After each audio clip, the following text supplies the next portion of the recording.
நம்ம இதில் என்ன பண்ணுறோன்னா, இந்த சட்டியில் முள்ளங்கி, கொஞ்சம் சொரக்காய், தக்காளி, அப்புறம் குடமிளகா,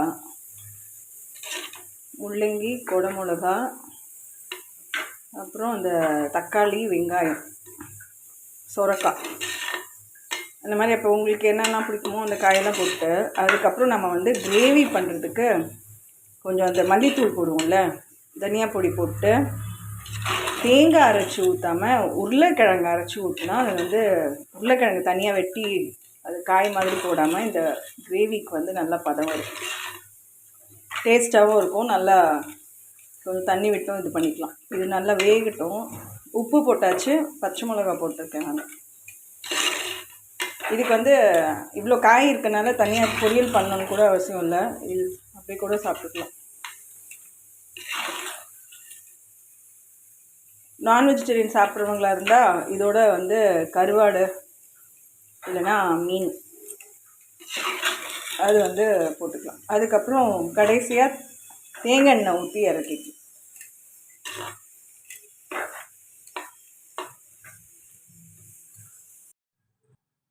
அந்த காய்கறியில் வந்து அந்த காய்கறிங்களே போதும். சப்போஸ் நம்மளுக்கு வந்து நான் வெஜிடேரியன் சாப்பிட்ணுன்னு ஆசையாக இருந்ததுன்னா அதில் வந்து முட்டை வேக வச்சு அதில் முழு முட்டையை அப்படியே போட்டுடலாம். அப்படி இல்லைன்னா சிக்கன் வந்து அவ்வளோ அந்த காய்களோட அவ்வளோ நல்லா இருக்காது. சிக்கன் தனியாக தான் டேஸ்ட்டு இருக்கும், அதுக்கு தனியாக பண்ணணும். அது காயோடலாம் சேர்த்தா அவ்வளோ நல்லா இருக்காது.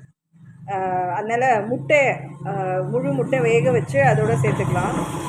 அப்படி இல்லைன்னா இது மட்டன் சாப்பிட்றவங்களா இருந்தால் மட்டனை வேக வச்சுட்டு தனியாக இஞ்சி பூண்டு இந்த மிளகு அதெல்லாம் போட்டு வேக வச்சிடணும் முதலே குக்கரில். ஏன்னா வேகாது, மட்டன் வந்து சீக்கிரம் வேகாது, காய்கறிகளோட காய்கறிலாம் அப்புறம் தீ அமைச்சிடும்.